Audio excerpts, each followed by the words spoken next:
Hello बच्चों, let's read the question and the question says which of the following statement is true for ionic solids. Option A, ionic solid are soluble in non-polar solvent. Option B, under the electric field cation and anion acquire translatory motion in opposite directions.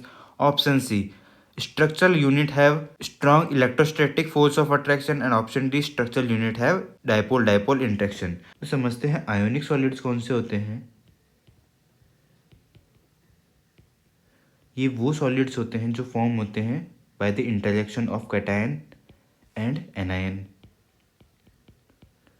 Example के लिए हमारे पास sodium होता है और Cl होता है।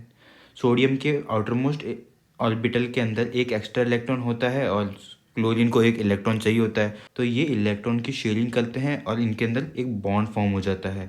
और ये जो बॉन्ड फॉर्म होता है इसी को हम कहते हैं आयोनिक बॉन्ड। और इस इंट्रैक्शन से जो कंपाउंड बना उसको हम कहते हैं आयोनिक कंपाउंड या फिर आयोनिक सॉलिड। इन दोनों के बीच में जो इंट्रैक्शन हुआ है वो हुआ है हमारा इलेक्ट्रोस्टैटिक फोर्स ऑफ इंट्रैक्शन या फिर फोर्स ऑफ अट्रैक्शन। अब आयोनिक सॉलिड जो होते हैं वो सॉल्युबल होते हैं सिर्फ पोलर सॉल्वेंट्स के अंदर।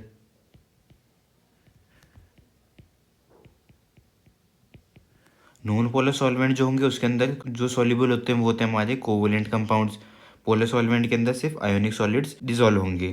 पोलर सॉल्वेंट होते हैं लाइक HCl। अब ऑप्शंस देखते हैं। पहला ऑप्शन है ionic solids are soluble in non polar solvent, तो ये हमारा ऑप्शन गलत है। आयोनिक सॉलिड सॉल्युबल होते हैं पोलर सॉल्वेंट्स के अंदर।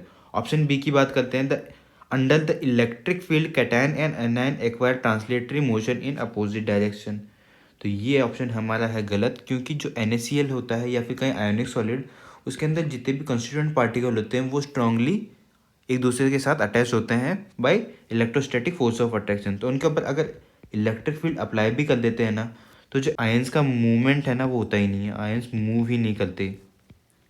अगर मूव ही नहीं करेंगे तो उनका कोई मोशन भी नहीं होगा। तो हमारा जो ऑप्शन बी में कहा गया है वो गलत हो जाता है कि इलेक्ट्रिक फील्ड लगने पे जो आयंस है कैटायन एनायन वो मूव करने लग जाते हैं, जबकि ऐसा नहीं होता है। ऑप्शन सी की बात करते हैं, structural units have strong electrostatic force of attraction.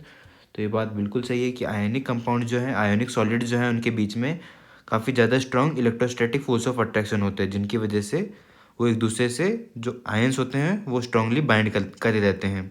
Option D की बात करते हैं, structural unit have dipole dipole interaction, तो ये बात बिल्कुल गलत है। डाइपोल डाइपोल इंटरेक्शन जो है वो होता है इन मॉलिक्यूलर सॉलिड्स। जो डाइपोल डाइपोल इंटरेक्शन है हमारा वो देखने को मिलता है मॉलिक्यूलर सॉलिड्स के अंदर, और इसके एग्जांपल हैं like water and sulphur dioxide. तो हमारा करेक्ट आंसर हो जाएगा option C. Hope understood it well, all the best.